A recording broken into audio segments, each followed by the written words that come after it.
आप नोटबंदी देख लीजिए, जीएसटी देख लीजिए, इनका सिर्फ एक ही पर्पज़ था कि लोगों के पास जो जमा पूंजी है या जो पैसा है उसको हड़प लीजिए, ताकि ये लोग कोई भी विरोध ना कर पाएँ और जो भी हम इनको दें उसी पे खुश हो जाएं।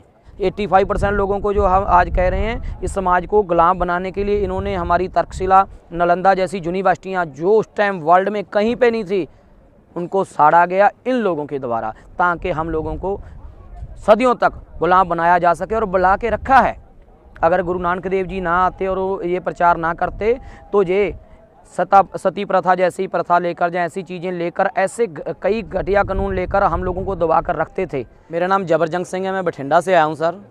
ये आंदोलन अपनी जीत की तरफ बढ़ रहा है। बहुत अच्छा एक जो कह सकते हैं कि अचीवमेंट है हमारा, कि जो सरकार कहती थी एक कदम पीछे नहीं हटती, आज वो घुटनों पे आ चुकी है। किसानों के लिए ये इंतजाम कर रही है, उनके बारे में बात कर रही है। और तो और आपने देखा होगा, प्रधानमंत्री साहब पंजाबी में ट्वीट किया था पीछे उन्होंने। में पंजाब के किसान की नहीं है, ये जागरूकता की बात है। जो इस चीज़ को समझ रहा है वो इसका विरोध कर रहा है। अब देखिए, 1 एकड़ जिसके पास ज़मीन है वो पंजाब में कम है, दूसरी स्टेटों में ज़्यादा है। जिसके पास थोड़ी सी ज़मीन है वो अपनी ज़मीन में अपने बच्चों के लिए खाना तैयार करेगा या यहाँ आएगा। सब लोग कर रहे हैं, लेकिन ये है कि यहाँ कम आ रहे हैं क्योंकि वो अफोर्ड नहीं कर सकते और वो अपने बच्चों को छोड़कर यहाँ नहीं आ सकते। लेकिन गोदी मीडिया बोल सकते हैं, वो ज़रूर ये दिखा रहा है। क्योंकि आप देखेंगे उनके ऑनर कौन है, वही फैक्ट्रीज़ के मालिक, वही इंडस्ट्रियल लोग जो जिनको इन बिलों से सबसे ज़्यादा फ़ायदा होने वाला है, वही ये लोग भ्रम फैला रहे हैं कि नहीं जी ऐसा नहीं है। क्योंकि वो चैनल जो हैं वो उन्हीं इंडस्ट्रियल लोगों के या उन्हीं लोगों के द्वारा चलाए जा रहे हैं या स्पॉन्सर किए जा रहे हैं, इसलिए वो ये भ्रम फैला रहे हैं। हमारी ज़मीनें चली जाएंगी सबसे पहले तो, और दूसरी बात, ज़मीनों में इतना ज़्यादा जहर घोला जाएगा ज़्यादा से ज़्यादा पैदावार लेने के लिए, कंपनी को प्रॉफिट के लिए, कि ये ज़मीनें बंजर हो जाएंगी कुछ समय में। वो तो चाहते हैं कि ये ज़मीनें हम हड़प लें, और जो कंपनियां हड़प रही हैं वो उनकी मालिक हैं। सरकार नाम की इस देश में कोई चीज़ ही नहीं है। यहाँ पे सिर्फ जो बैठे हैं ये कंपनी के मान लो कि मुलाजिम की तरह काम कर रहे हैं। जो बिल आता है उनके मालिक उनको भेजते हैं, वो उसी को पास करवा देते हैं। 7 सालों में कौन सा बिल है जो उन्होंने सिलेक्शन कमेटी के पास भेजा है, जहाँ उस तबके के लोगों के साथ बातचीत की है, चाहे वो नोटबंदी का फैसला हो या कोई फैसला हो। उन्होंने तो यहाँ तक कि अपने जो मंत्रिमंडल है उनको भी कभी भरोसे में नहीं लिया। जो कंपनीज बोल देती हैं वो कर देते हैं। और कंपनी का कौन सी कंपनी है जो जिनका माँ बाप जहाँ कोई दादा परदादा खेती करता रहा हो? ये चीज़ तो हमें मालूम होगी ना, जहाँ उन लोगों को मालूम होगी जो खेती से जुड़े हुए हैं। उनके साथ तो किसी को पूछा ही नहीं गया, तो फिर हम कैसे कह सकते हैं कि वो जो कह रहे हैं सही है? ये लोकतंत्र है, इसमें लोगों के द्वारा चुनी गई सरकार अगर लोगों के लिए काम नहीं करेगी, फैक्ट्रियों के लिए काम करेगी या उनके मालिकों के लिए काम करेंगी, तो लोग सरकार को ही बदल देंगे। पहले भी बदली गई हैं।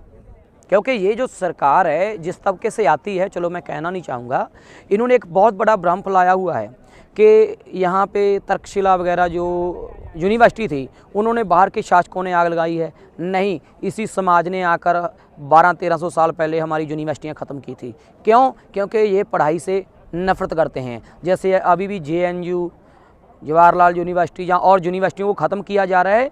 ये चाहते हैं कि कोई पढ़े लिखे ना, और पढ़े लिखेगा ना तो वो हक़ नहीं मांगेगा। 85% को मैं चाहता हूँ हर आदमी अपने बच्चों को अच्छी शिक्षा दे, उसको उसकी अच्छे बुरे की पहचान कराओ, तब वो जागेगा। ये झूठ है कि किसी बाहर के आदमी ने आकर वो यूनिवर्सिटियाँ साड़ी थी। इन लोगों ने, इनके बड़ बड़ेरों ने, जिन्होंने मनुस्मृति लागू की है, उन्होंने वो यूनिवर्सिटियों को आके हवाले किया था और हमें गुलाम बनाया था। 85% लोगों को जो हम आज कह रहे हैं, इस समाज को गुलाम बनाने के लिए इन्होंने हमारी तक्षशिला, नालंदा जैसी यूनिवर्सिटियाँ जो उस टाइम वर्ल्ड में कहीं पर नहीं थी, उनको साड़ा गया इन लोगों के द्वारा, ताकि हम लोगों को सदियों तक गुलाम बनाया जा सके और बुला के रखा है। अगर गुरु नानक देव जी ना आते और ये प्रचार ना करते तो ये सती प्रथा जैसी प्रथा लेकर या ऐसी चीज़ें लेकर ऐसे कई घटिया कानून लेकर हम लोगों को दबा कर रखते थे। काम हम करते थे, खाते ये थे, गाय का दूध ये पीते थे, जब मर जाती थी हम उठाते थे। इसलिए हम लोगों को जागरूक होना पड़ेगा। अगर नहीं होंगे तो जैसे पहले गुलाम रहे हैं, हम आगे भी गुलाम रहेंगे। आपको मालूम होगा कि हमारे यहाँ कुज्जा बांध दिया जाता था कि हमारा थूक भी ना गिर पाए। और वो हमारी ज़मीन पर। ये बाहर से आकर ऐसा करते थे, हमारे पीछे एक झाड़ू बांध देते थे, हमारे पाँव की मिट्टी तक ये पसंद नहीं करते थे, और हमारे लोगों को दोपहर 11-12 बजे के बाद घर से निकल सकते थे और 3 बजे तक घर वापस आना पड़ता था कि हमारी छाव के नीचे से ये गुजरना नहीं चाहते, हमारी छाव से भी ये नफरत करते हैं। हमें ये बात याद रखनी चाहिए, अगर आज हम लोग एक साथ ना हुए, हम लोग जागरूक ना हुए, वो वक्त फिर आएगा तो आने वाली नस्लें हमें कभी माफ़ नहीं करेंगी।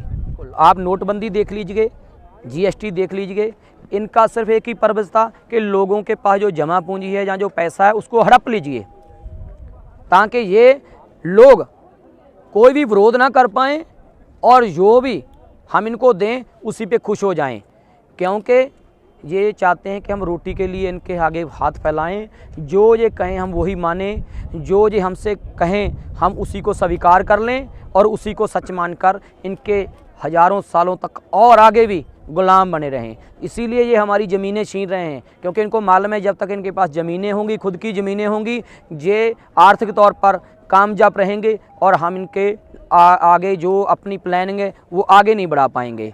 और सबसे बड़ी कमी हमें ये अब तक कामयाब हो जाते अगर किसान ना होते, क्योंकि जब भी कोई भुखमरी का समय आया या कोई ऐसा समय आया तो इन्होंने लंगर लगा दिए। इसीलिए ये सबसे ज़्यादा नफरत पंजाबियों से करते हैं, क्योंकि ये जो चाहते हैं ये पंजाबी करने नहीं देते। ये भूखमरी फैलाकर अपना जो दबदबा कायम करना चाहते हैं, ये लंगर लगाकर उनको फिर से खड़ा कर देते हैं। इसी वजह से ये लोग हमारी आर्थिकता, हमारी ज़मीनों को छीन कर वो लंगर प्रथा को ख़त्म करके हमें अपना फिर से गुलाम बनाना चाहते हैं। कहाँ है विपक्ष? विपक्ष तो आप ही खुद भी नहीं है, विपक्ष तो इनके साथ मिला हुआ है। मैं आप मेरे सामने एक आदमी, एक नेता लाके खड़ा कर दे जो इसके लिए जिम्मेदार ना हो। विपक्ष ने अपनी भूमिका या अपनी जिम्मेदारी कहाँ निभाई है? क्योंकि अगर 1000 करोड़ बीजेपी को मिल रहा है तो 500 करोड़ उनको भी मिल रहा है, छोटी पार्टियों को भी 100-100 करोड़ रुपया चंदा मिल रहा है। वो उनके खिलाफ कैसे चले जाएंगे जहाँ से उनको रोटी पानी उनका चंदा चल रहा है? सारी पार्टियां एक साथ मिली हुई हैं, इस बात को हमें समझना होगा। ये लड़ाई हमारा कोई नेता नहीं लड़ सकता, हमें खुद लड़नी होगी, क्योंकि हम ही नेता हैं, हम ही सिपाही हैं, हम ही अपने जर्नल हैं, हम ही अपना आगू हैं। अगर जब तक ये नहीं समझेंगे कि मुझे खुद लड़ना होगा, मुझे खुद कुर्बान होने के लिए तैयार होना पड़ेगा, तब तक ये लड़ाई नहीं जीती जा सकती। भगत सिंह खुद बनना होगा, ये नहीं कि पड़ोस के घर में भगत सिंह पैदा हो, नहीं, अपने बच्चों को भगत सिंह बनाना होगा। अपने बच्चों को अच्छी तालीम देकर उसको इस समक्ष बनाना होगा कि वो सही गलत का फैसला कर सके, सही गलत में डिफरेंस समझ सके और उसका विरोध कर सके। क्योंकि मैं इतना समझता हूँ, जो इंसान सही को सही और गलत को गलत नहीं कह सकता, वो इंसान तो कतई नहीं हो सकता। सर, आप दिल्ली तक तो पहुंच चुके हैं, अब अगला कदम क्या होगा सर आपका? अगला कदम यही होगा कि इस सरकार को मजबूर करके ये बिल जो है वापस ले लिए जाएं, नहीं तो इस सरकार को उखाड़ कर फेंक दिया जाए।